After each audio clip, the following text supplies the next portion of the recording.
long will it be, do you know?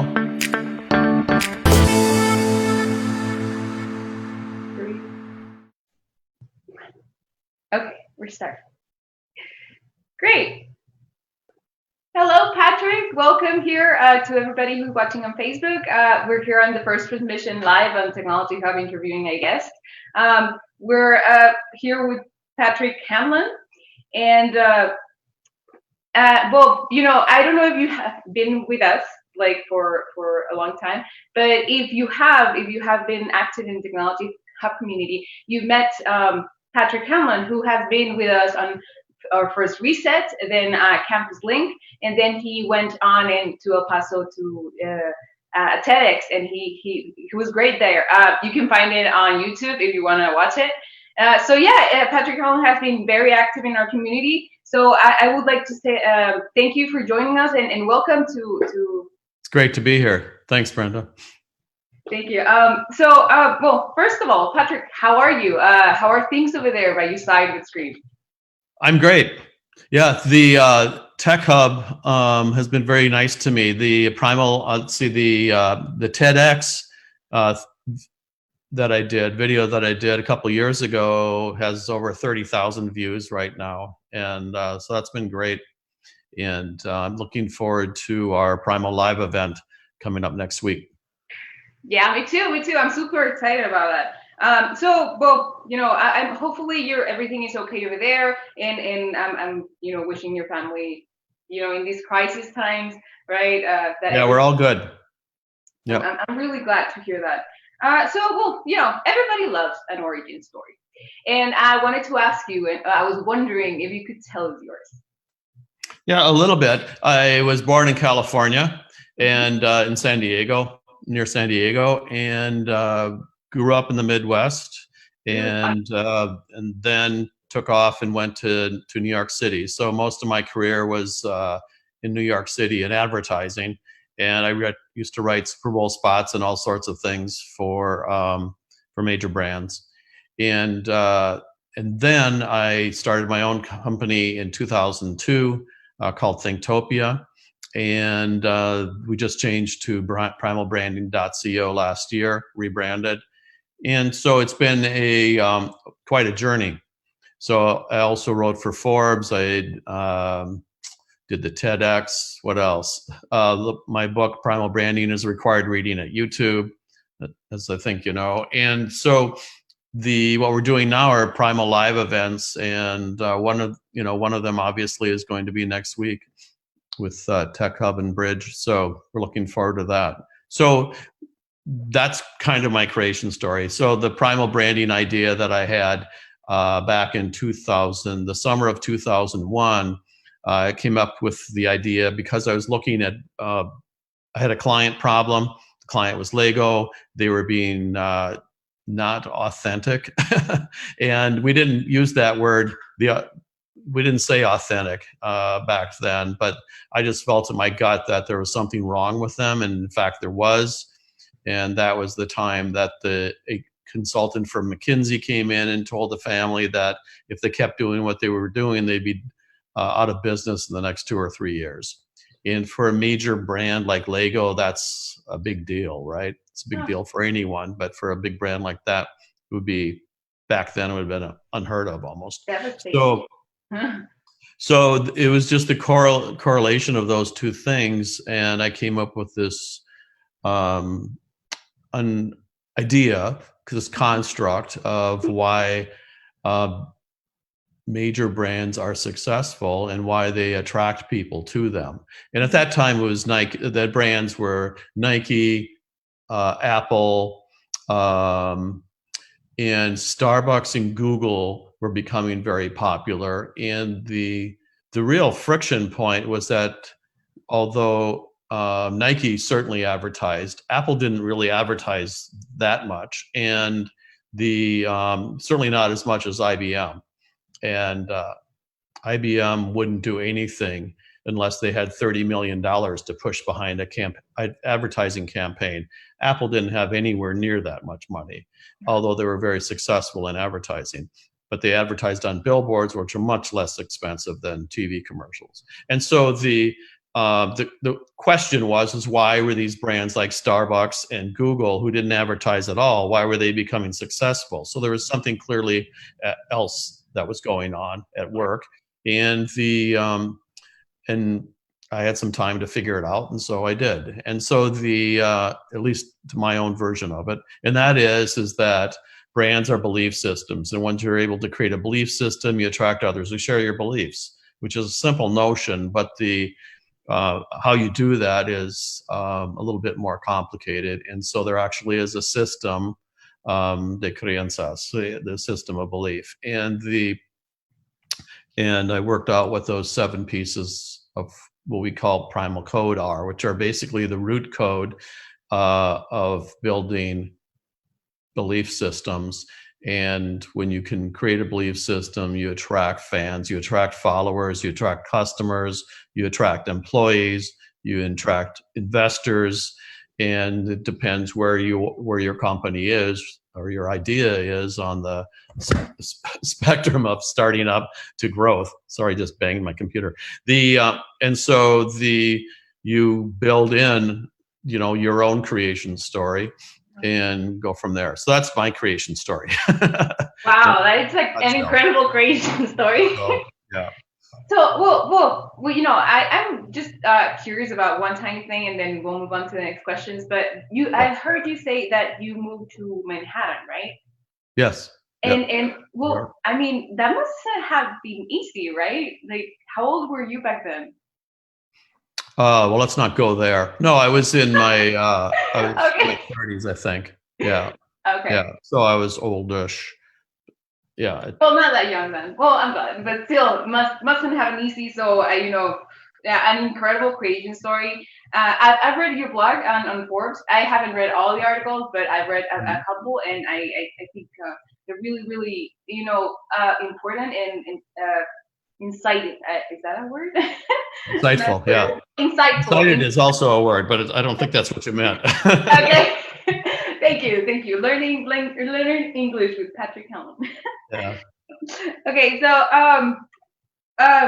you've answered what is Primal.Live, how it came to be, but I wanted to ask you, why is it important for people to create these kinds of brands?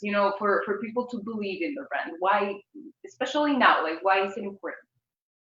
Well, it's that's how you attract customers, basically. So if you're a business, you want to attract customers. If you are a celebrity, you want to attract, or a music group, or a movie star, you want to attract fans, right?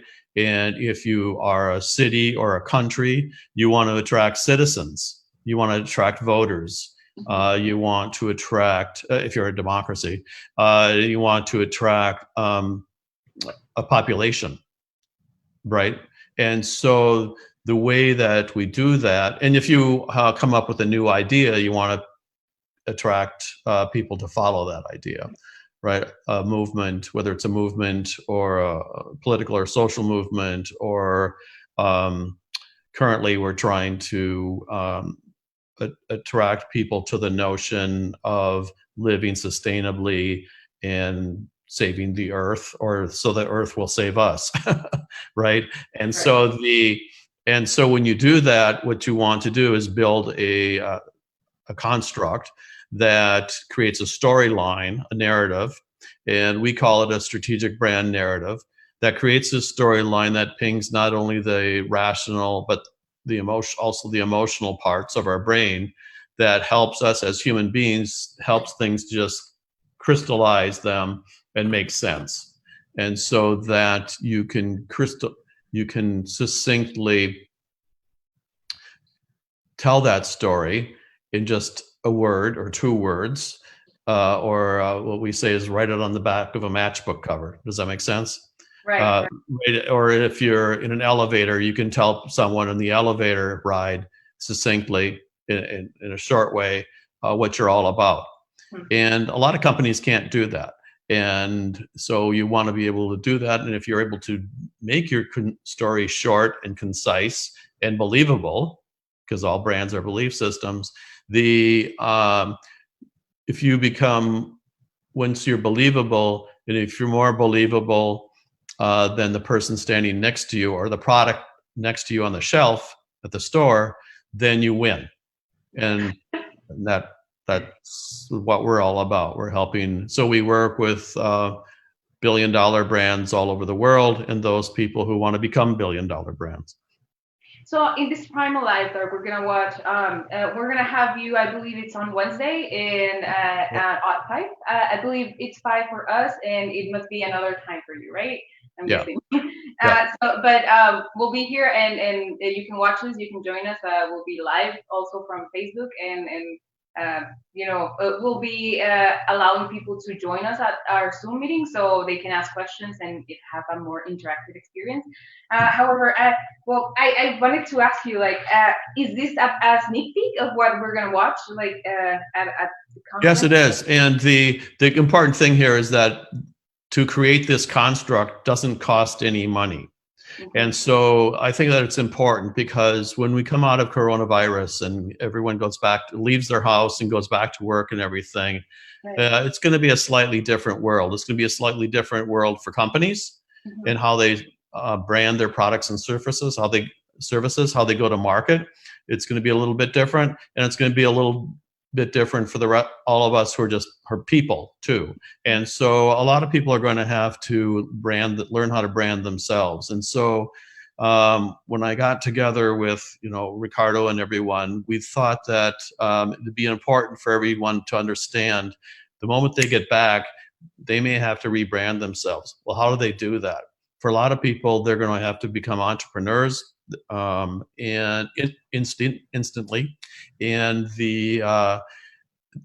primal branding is a very quick and easy thing to learn.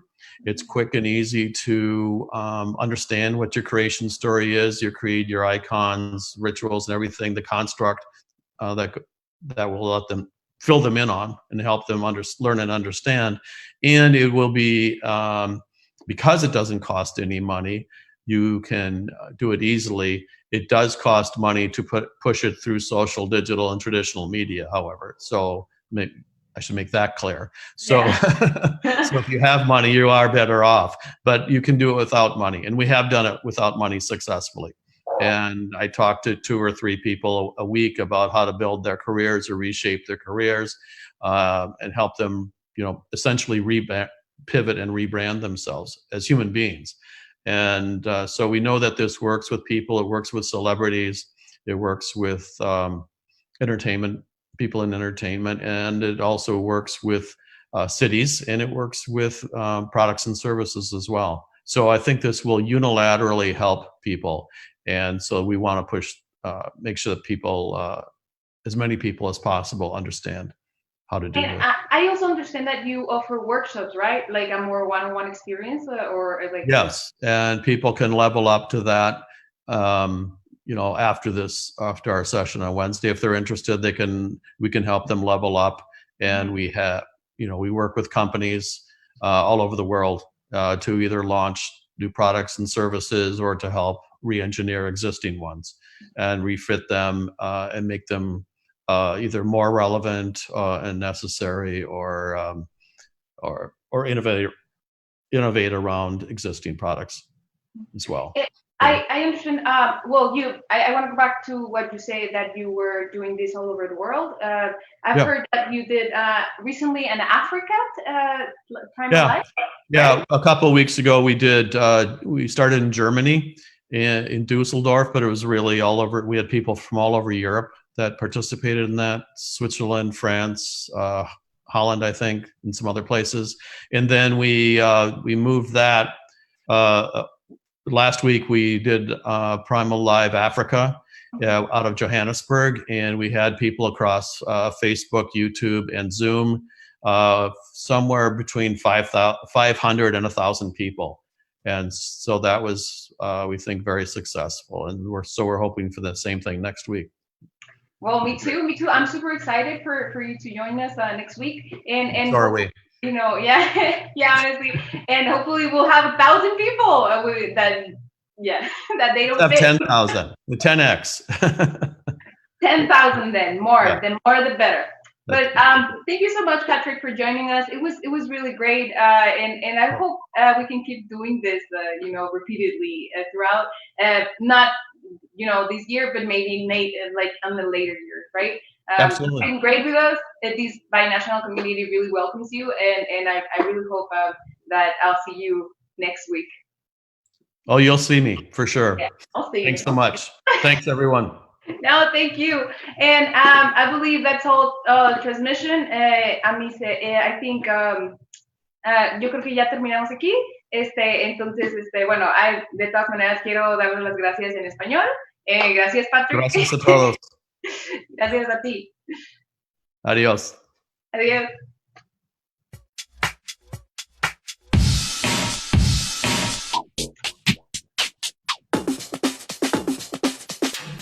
I'm actually not sure if we're done.